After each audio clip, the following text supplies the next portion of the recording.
आणि आता आजची मोठी राजकीय बातमी.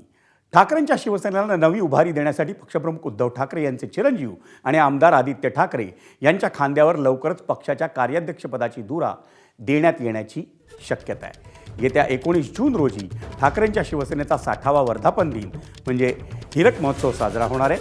त्यानिमित्तानं युवा सेनेचे अध्यक्ष आदित्य ठाकरे यांच्यावर पक्षाच्या कार्याध्यक्षपदाची धुरा सोपवण्यात येण्याची शक्यता आहे. एकनाथ शिंदेंच्या नेतृत्वाखाली एकसंध शिवसेनेत 2022 साली झालेल्या बंडापासून गेल्या 4 वर्षात ठाकरेंच्या शिवसेनेच्या ताकदीवर मोठा परिणाम झाला आहे.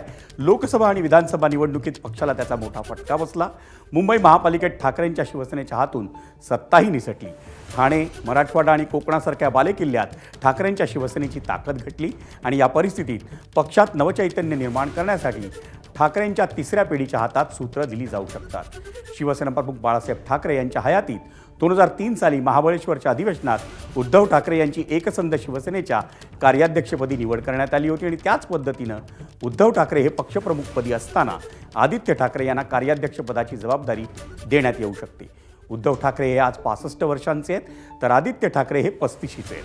2029 सालच्या आगामी लोकसभा आणि विधानसभा निवडणुकांआधी ठाकरेंच्या शिवसेनेला महाराष्ट्राचा कानाकोपरा पिंजून काढणाऱ्या नेत्याची गरज आहे आणि पक्षप्रमुख या नात्यानं उद्धव ठाकरे हे त्यांच्या शिवसेनेचं नेतृत्व सांभाळत असतानाच भविष्यासाठी एक तरुण नेता घडवण्याची आवश्यकता आहे.